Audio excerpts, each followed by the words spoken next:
Pasukan na naman at kailangan na naman magpagupit ng mga kids, mga elementary. Kailangan nila ng gusto nilang gupit ngayong pasukan para mataas siyempre ang kanilang self-confidence. Magagawa ba natin yung ganung gupit para sa kanila? Try natin. Dahil ang request ng ating client ay taper sa ganitong klase ng buhok na medyo nakaangat. Ang ginawa natin dyan is ginamitan natin siya ng number 2 na clipper guard sa gilid. And then overcomb natin. Tanggalin natin yung sumusubra dito. Literal na talagang umaangat yung kanyang buhok. Dahil yung kanyang dating gupit is mataas din at saka manipis na tumubo na lang. Kaya kitang-kita natin yung pag-angat ng kanyang buhok. Pagdating sa usapang gupit ng kabataan, kadalasan yung mga bata na yung nasusunod sa kanilang gustong gupit. Hindi na yung kanilang parents. Yun. Siguro binubulan na lang ng kanilang parents para mas mapanipis pa yung gupit. Dahil ang gusto ng mga kabataan ngayon yung medyo mahaba, makapal, merong bangs. Ginamitan natin ng trimmer, tinanggal natin yung patilya, saka ninipisan natin yung likod. Direkta na natin ito. Tansyado lang natin yung sukat nung ginawa natin pagtaas.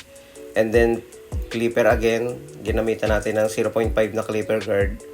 Diretsuhan na ito, hindi ito masyadong matagal yung ganitong proseso. And then, tinanggal natin yung clipper guard. At siniro natin yan. Binabalikan lang uli natin ng 0.5 kapag may nakikita tayo na mga dark spot. Kailangan i-balance natin yung nipis dito sa may parting patilya sa kagawing likod nito.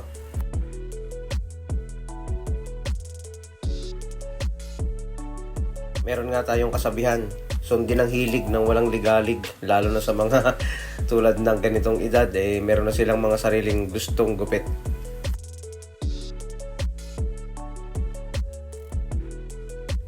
Sa ibabaw naman, siguro ayusin na lang natin dahil tumatayo din yung buhok nyo sa ibabaw.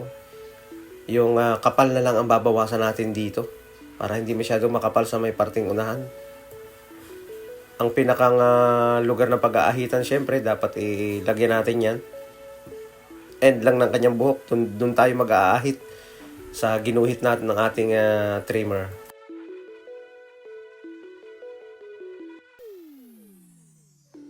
Basain muna yung lugar ng pag-aahitan bago natin ito ahitan.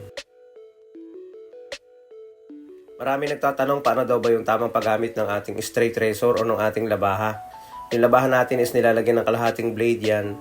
Ang isang tip ko dyan or pwede kong ibigay sa inyong idea pag gumagamit kayo ng pang-ahit, laging susuportahan ng isang kamay, magaan yung paghawak, at kailangan ay maingat.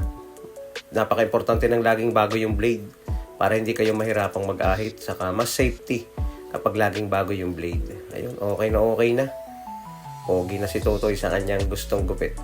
Kahit yung mga elementary school pa lang na estudyante ngayon, talagang nakikiuso na sa mga usong gupit.